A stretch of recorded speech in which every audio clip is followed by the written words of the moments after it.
community here and what you teach?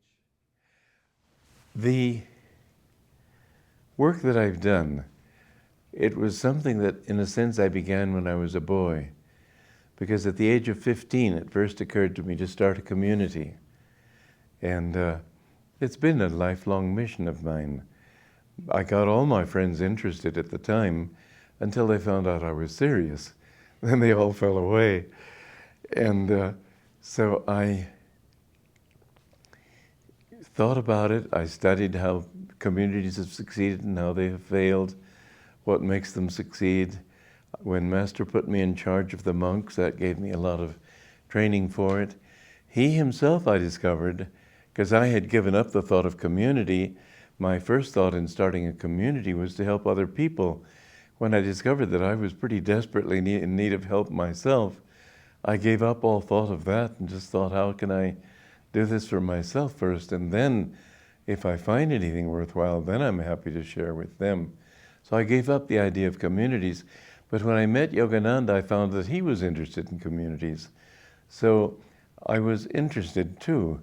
In fact, I remember writing to him and telling him that friends of my father's had offered to give me, I forget how much, 5 acres, 17 acres, something like that, of land in New Hampshire. And I wrote to him saying that I would be happy to go there and start a community if he wanted to. He never answered me, so I figured he didn't want me to do that then.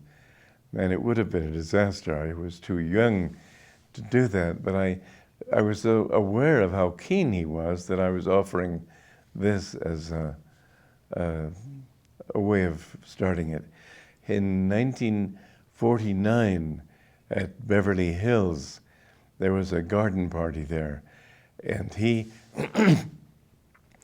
was, there were all sorts of, famous Hollywood people and directors and actors, and it was a typical Beverly Hills scene there. And I must say, I have to hand it to my guru for his courage when he was asked to speak, usually at a garden party, even though it's given for your benefit. You will say thank you for this beautiful party and thanks to all your guests, and it's wonderful to be here, and I've met so many wonderful people, and you go on in that vein for a while. Oh, nothing like that. He started in talking powerfully about communities, and he said, youth must go north, south, east, west, everywhere to spread this ideal of cooperative communities, world brotherhood communities. And he said, I am sowing my thoughts in the ether, and my words shall not die. He was never invited back.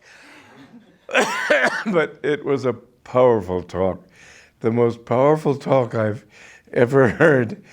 And I, at least, vowed that I would do what I could to make that a reality. I don't think anybody else there thought that, but I did. Later I said to Dayamata, when are we going to start communities? She said, but even after that speech, she said, frankly, I'm not interested. So that's her thing.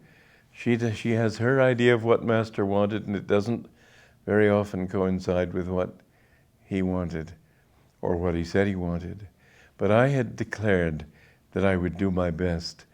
And from then on, from 1949 on, I was always thinking in terms of how I could start communities. Then when I was thrown out of SRF, then I had a chance to develop my life the way my guru wanted me to, and he had told me to do certain things. He said, write books. How could I have written books in SRF?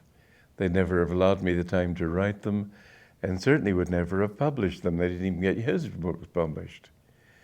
He told me to edit his books. How could I edit his books? They were tied up. He told me to lecture. Well, that I was doing. But then in 1962, when I was put out of the organization for what they called my independence, which was only my sincerity, then I had to think in terms of what I could do that they were not doing, because I didn't want to conflict with them. And one of the thoughts came to me was communities, which had always been simmering under the surface. So in 1968, or 67 rather, I found the first land up here, and from then on I began this community.